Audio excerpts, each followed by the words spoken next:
Agora são 8h22. Vamos conversar neste momento com a Raquel Braga, ela que é da Associação Juízes pela Democracia, JD. Olá, Raquel, bom dia. Bom dia, Marilu. Tudo bem? Tudo bem. Raquel, vamos começar a falar sobre o último vazamento de mensagens, né? Em relação à Operação Lava Jato.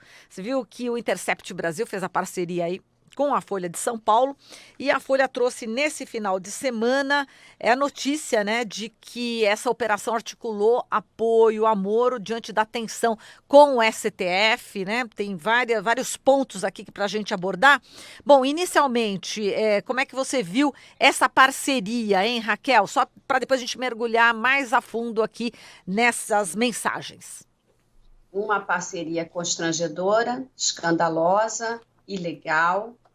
É, não, o conteúdo das mensagens é a nossa surpresa pela forma, mas todo esse processo, principalmente o processo em relação ao presidente Lula, já vinha sendo alvo de críticas, porque os procedimentos processuais não seguiam a ortodoxia legal. O que significa isso? Ali já se percebia violações do devido processo legal, que é uma garantia constitucional, onde todos os cidadãos têm direito a um juiz imparcial, a um juiz que não seja suspeito, a um processo onde os meios de defesa sejam exercidos amplamente, o direito de recurso, o ou seja, os trâmites do processo, eles são lógicos e são concatenados e exigem premissas. Quem opera o direito, e vocês da imprensa alternativa, e aqui eu parabenizo você, porque não é a primeira vez que a gente fala sobre isso, nós já tínhamos constatado que havia irregularidades que poderiam eivar o processo de nulidades e nulidades absolutas. A própria questão da competência, nós já conversamos aqui, a competência, ela é a medida da jurisdição. Então, há jurisdição e o juiz se torna competente, e essa competência ela é traçada com base no interesse público e com base também na comodidade das partes. A própria questão desse processo do Lula correr pela Vara Federal de Curitiba já é um espanto, porque tanto o sítio quanto o triplex eles estão situados no estado de São Paulo. Então, a ginástica que se fez para caracterizar esse crime como um crime conexo com a Petrobras e que aí poderia ser um crime relacionado a um crime, enfim, toda essa ginástica já tinha sido identificada, já tem livros sobre o assunto, isso já tinha sido denunciado, só que a imprensa não fez o seu papel, como agora nós temos o The Intercept, para nossa sorte. Não adianta tentar descaracterizar essa prova com argumentos patéticos, porque esse jornalista ele é reconhecido internacionalmente. Podemos ter toda crítica aos Estados Unidos, mas uma crítica que não se deve fazer aos Estados Unidos é em relação à sua imprensa, à qualidade da sua imprensa, à liberdade de expressão. E ele é ganhador do principal prêmio jornalístico, que é o prêmio Pulitzer. Ele é detentor do Oscar de melhor documentarista. Ele fez uma denúncia e de forma nenhuma foi acusado de mentiras ou leviandade, em que ele envolveu a CIA. Então, assim, temos que ter respeito com esse material, não podemos refutá-lo com argumentos patéticos. Então, e agora constata-se, Marilu, Sim. todas essas atecnias que nós já vínhamos levantado, e por isso que eu digo que é constrangedor, é escandaloso, o judiciário precisa se recompor perante a sociedade, porque não é normal esse tipo de conversa. Eu fui juíza há 25 anos, agora eu estou aposentada. A área trabalhista, ela envolve ela envolve direitos trabalhistas, e nem assim, por que que eu faço essa, eu não estou desmerecendo uma área, eu estou dizendo é que o direito penal, ele envolve, depois da vida, o nosso principal direito é a liberdade. Então, subtrair a liberdade de uma pessoa com uma prova que as pessoas não estão convencidas, o próprio procurador não tem prova, mas tem convicção, e agora se constata que todo o trajeto dessa prova foi planejado, foi arquitetado, o juiz tinha interesse, o juiz que é o órgão julgador. As pessoas não entendem muito bem a gravidade da situação. As pessoas só entenderiam se elas fossem os réus. Então, uma pessoa é acusada injustamente, a primeira e básica, o desejo básico dela é o desejo de justiça.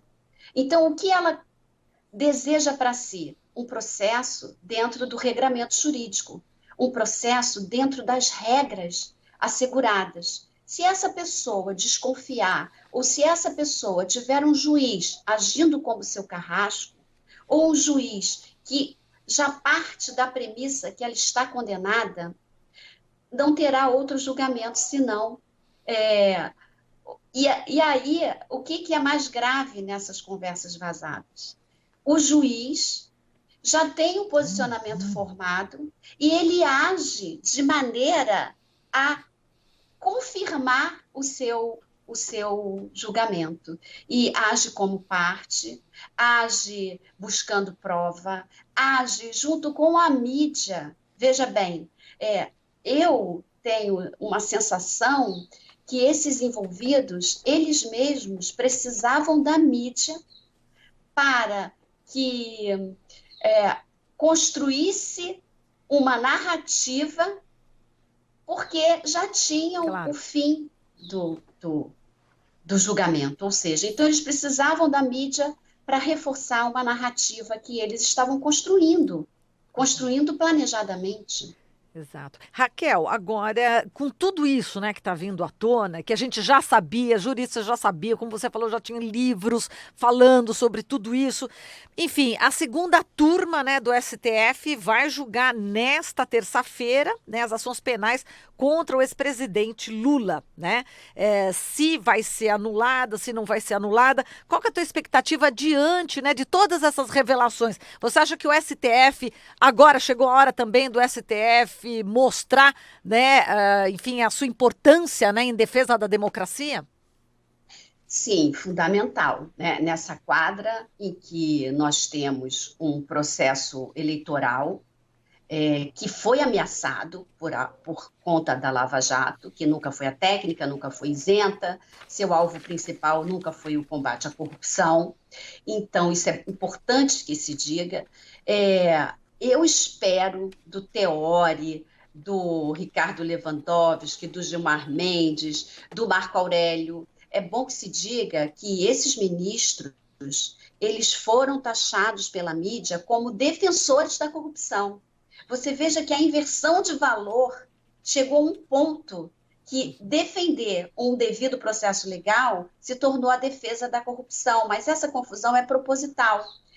Mas nessa nossa quadra, que só não é uma quadra fascista, e por que eu digo isso? Eu digo isso porque eu não gosto do Bolsonaro? Não, eu digo isso pelas próprias declarações do Bolsonaro. Bolsonaro representa um segmento que diz que a ditadura tinha que ter matado mais de 30 mil. Ele representa um segmento que diz que não estupra a mulher porque ela é feia. Ele é de um segmento que defende armar as pessoas. Então, por isso que eu digo, nessa quadra fascista, o Congresso já entendeu que tem que dar o freio e já assumiu o seu papel de equilíbrio entre os poderes. Agora, com toda essa questão delicada, ruim para o judiciário, está na hora do Supremo cumprir o seu papel institucional, Não dá mais. Eu até entendo a Raquel Dodge quando ela Encaminha. encaminha parecer contrário. Eu entendo isso. Por que que eu entendo? Porque os procuradores iniciaram esse processo.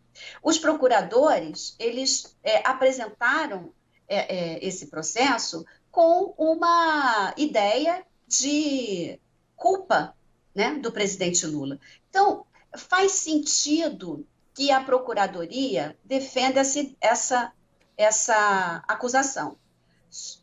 Só faria, sim, um detalhe: com tudo que já nos foi exposto, também poderia ter um pouco de sensibilidade para perceber se esse processo tramitou dentro da legalidade. E aí a Procuradoria também poderia fazer essa análise agora mediante todas essas informações. Mas até faz sentido, não vi o nome da Dodge em nenhum momento nos vazamentos, então ela pode ter esse convencimento.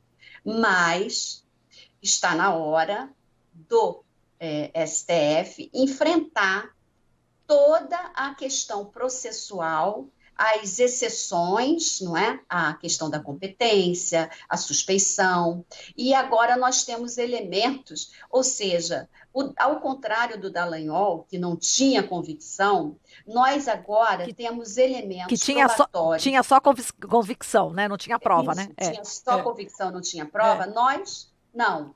O STF, não. Agora ele tem um cabedal probatório é, sobre não ter transcorrido esse processo dentro das regras constitucionais. Pois é, o Fachin, né, o Edson Fachin e a Carmen Lúcia votaram contra, né? Agora se espera que os demais membros votem a favor, né? Mas nada impede que o Fachin e a Carmen Carmen, Lúcia, diante dessas notícias, uhum. Revejam o voto? possa rever Uhum. o É seu possível, voto. é possível. Nós estamos aqui, não é uma torcida apaixonada, né? Uhum, sim. A torcida aqui é em favor das instituições, do seu funcionamento constitucional, da defesa da regra do jogo. A democracia depende da obediência à regra do jogo. A democracia, ela depende da constituição do povo, ela tem que ser válida, ela tem que ser exercida o judiciário, o legislativo, o executivo, eles têm que transitar pelo caminho da Constituição, porque qualquer coisa fora essa escolha, ela é um tribunal de exceção, é um processo de exceção.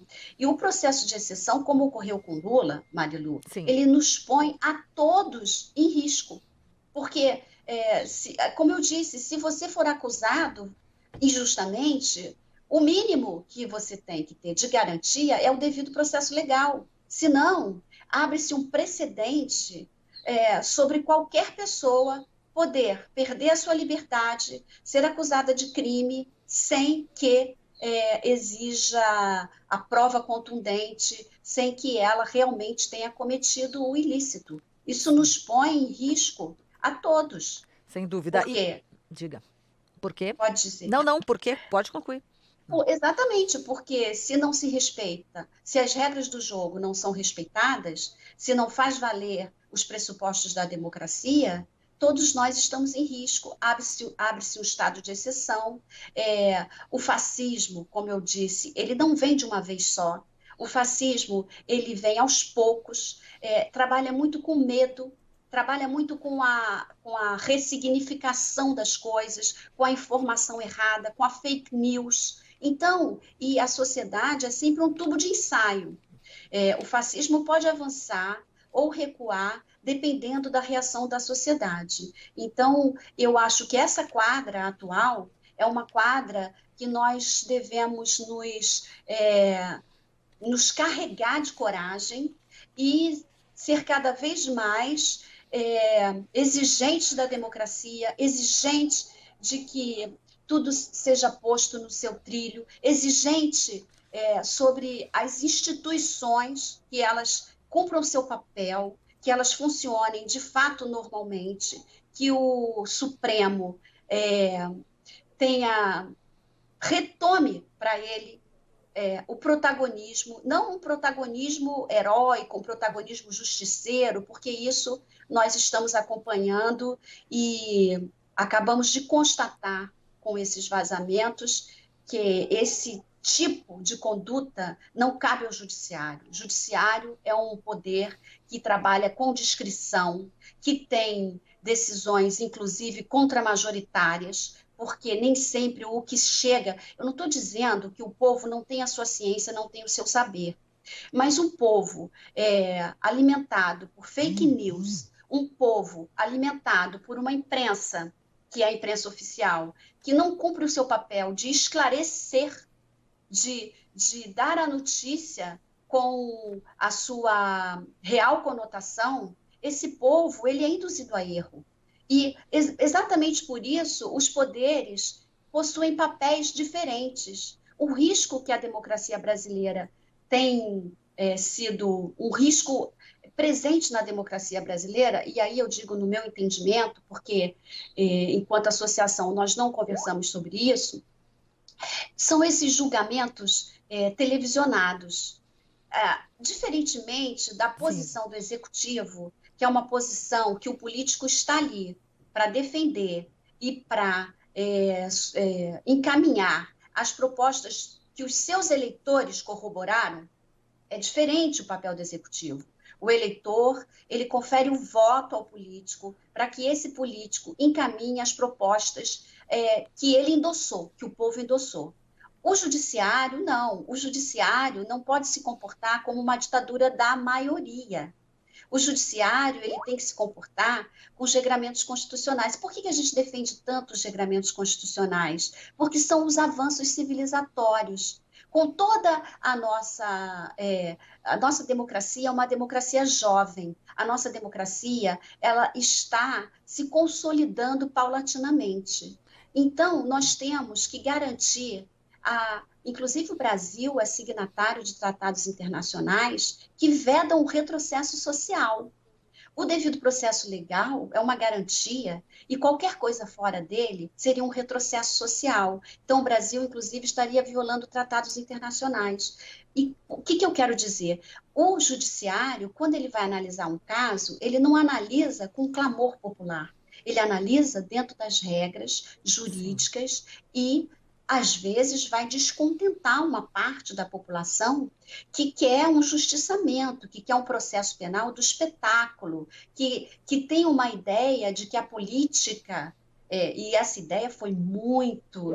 A Lava Jato tem uma parcela de culpa que é inegável ao jogar para a mídia. Você veja, dizer agora que esses vazamentos não correspondem e não apresentar o que de fato corresponde, ou tentar dizer que foram alterados, não convence. Aí sim, quem está dizendo isso necessita, Marilu, provar, e prova robusta. Porque todos os fatos que são apontados nos vazamentos, eles têm os fatos correspondentes que aconteceram, tanto no processo, internamente no processo, quanto os atos extraprocesso. O que eu quero dizer?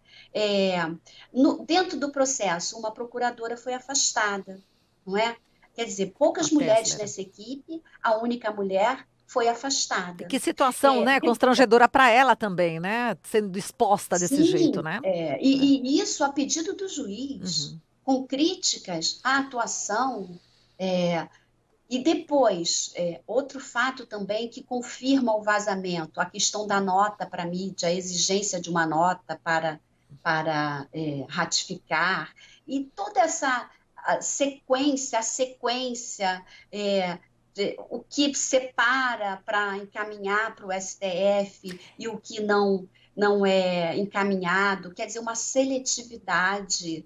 Tudo isso põe em risco, não é?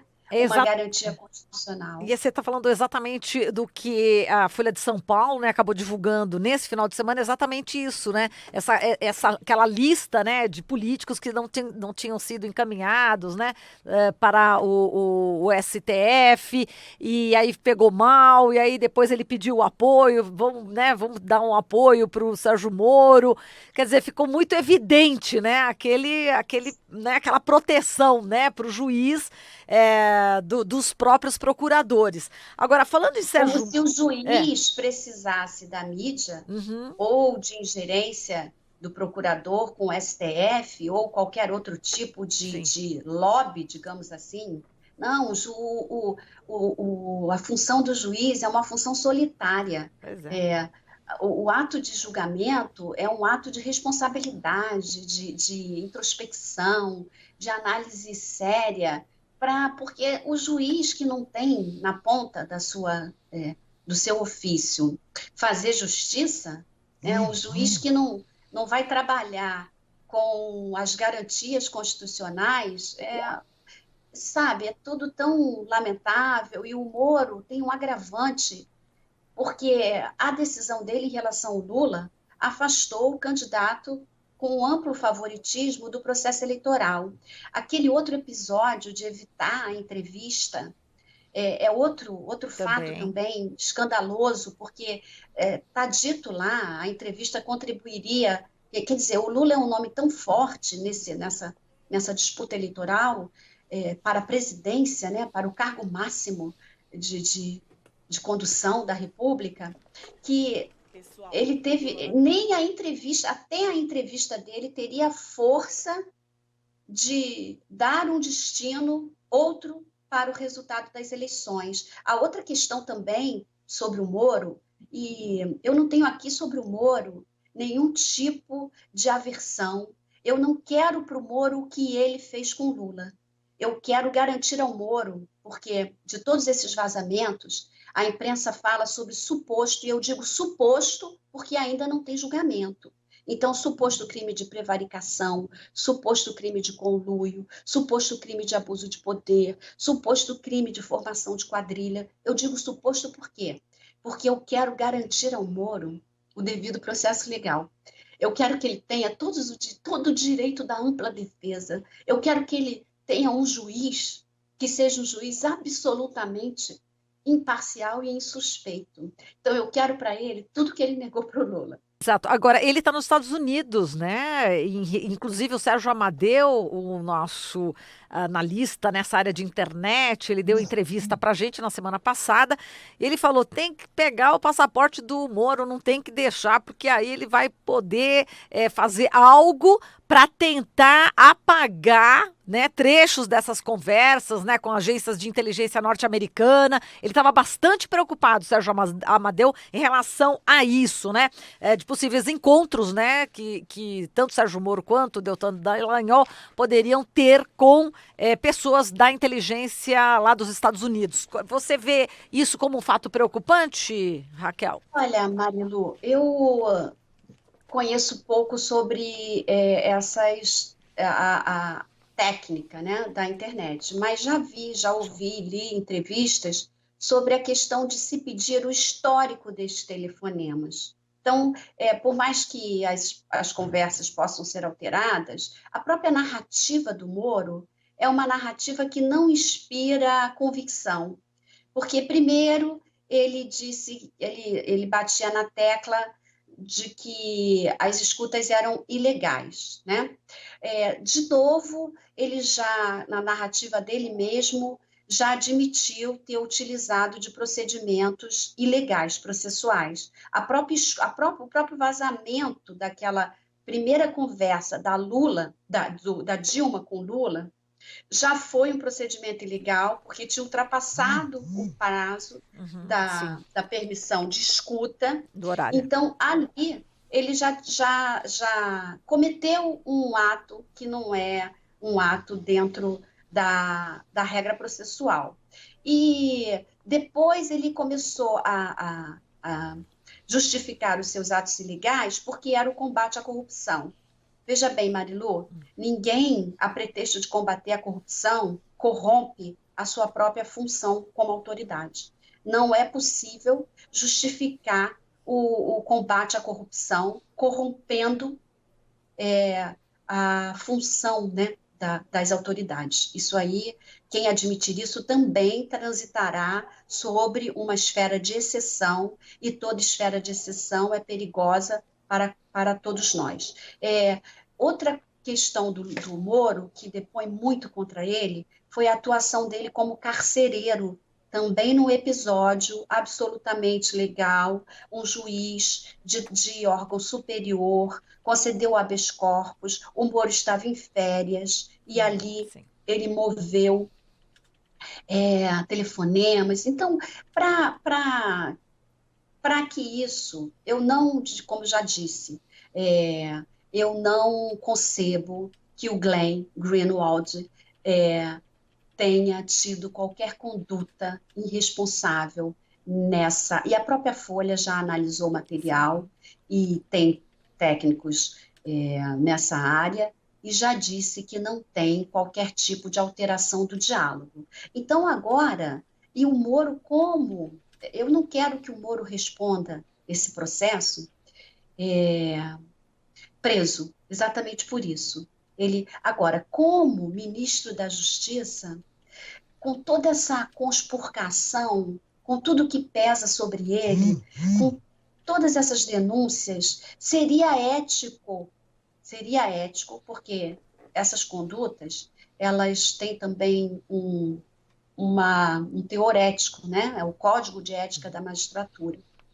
Então, seria ético, seria seguro, seria uma posição para dar segurança à sociedade, que ele se afastasse. Ele não pode conduzir a Polícia Federal, que é um órgão investigativo, sobre acusações que pesam para a própria pessoa dele. Então, isso aí também está uma mistura. Vamos ver o que o Supremo, Vai como o decidir. Supremo agirá. Eu sigo acreditando nas instituições, e sigo também confiando na coragem de profissionais como o Glenn, como você, como a imprensa alternativa, que foi uma imprensa que cumpriu o papel que a imprensa oficial só agora parece que está retomando. E a outra coisa, Marilu, o Glenn está agindo como um jornalista no cumprimento do dever do seu ofício. Então, agora, que cada jornalista faça o mesmo, e que cada instituição também cumpra o seu papel a contento, porque só assim nós poderemos restabelecer os caminhos de progresso, de não retrocesso social, de avanço para a nação brasileira. Verdade. Como você falou, né, a mídia tradicional, a mídia alternativa, os blogs, eles realmente já estavam divulgando. Quantas vezes a gente já, né, conversou com você sobre isso, né, Raquel, desde sempre. Agora, o próprio dono, né, da TV Bandeirantes, da Rede Bandeirantes, o Johnny Saad, já começa a dizer, né, o primeiro empresário, pelo menos até agora, que falou que essa Operação Lava Jato levou aí à bancarrota muitas empresas, né, e falando exatamente o que a gente sempre tem falado, né, com os juristas, com você, né, Raquel, é de que ninguém é a favor da corrupção, a corrupção deve ser investigada, os culpados punidos, mas as empresas deveriam ser preservadas, como acontece em outros países do primeiro mundo. E aqui não. Houve exatamente uma destruição. Muitas empresas foram destruídas. E ele se colocou, né, a partir de agora. Tem o Reinaldo Azevedo também, da Band News, que está fazendo parceria também com o Intercept. Agora tem a Folha de São Paulo também, já divulgando, fazendo essa parceria com o Intercept também. E aos poucos parece que a mídia tradicional acordou, né? Pois é, essa perda econômica é lamentável, né? A Petrobras figurava entre as 4 Do mundo, empresas mais significativas do mundo. Eu li agora, recentemente, que o prejuízo da Petrobras está na casa de mais de 100 bilhões, e o que a Lava Jato recuperou não passa aí das dezenas de bilhões, que não chega a 20 bilhões ou 26 bilhões.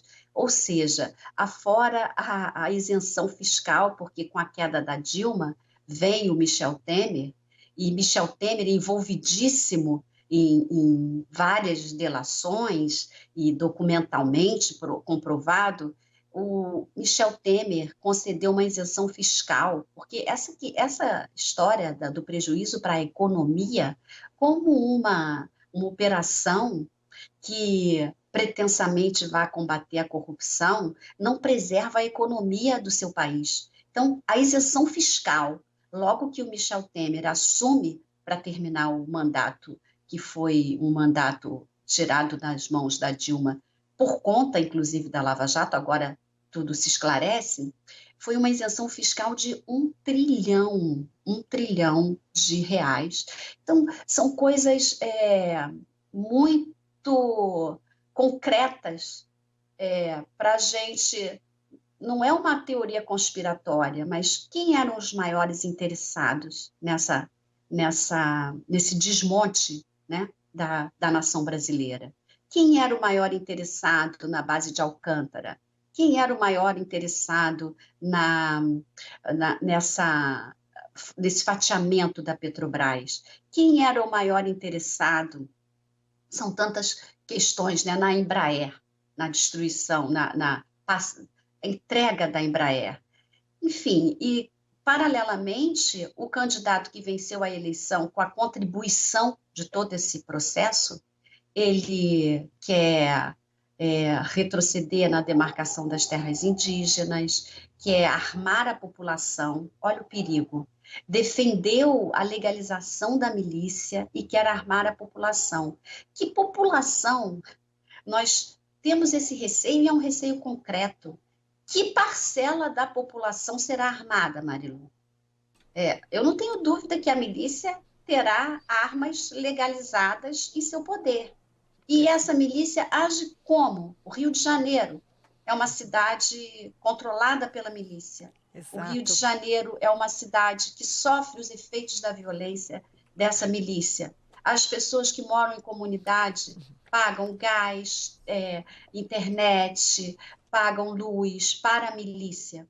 Enfim, quem será armado com essas... Para quem todos esses fatos que eu relacionei, a quem interessa? É para o povo brasileiro? E com todas essas indagações, a gente encerra aqui a entrevista, Raquel. A gente te agradece muito e até a próxima. Você que sempre está atendendo o nosso pedido.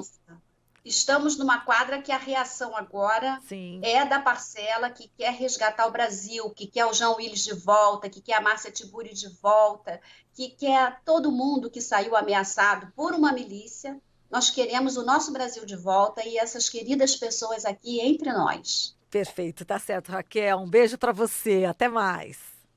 Tudo de bom. Tudo de bom. Falamos aqui com a Raquel Braga, ela que é da Associação Juízes pela Democracia, JD.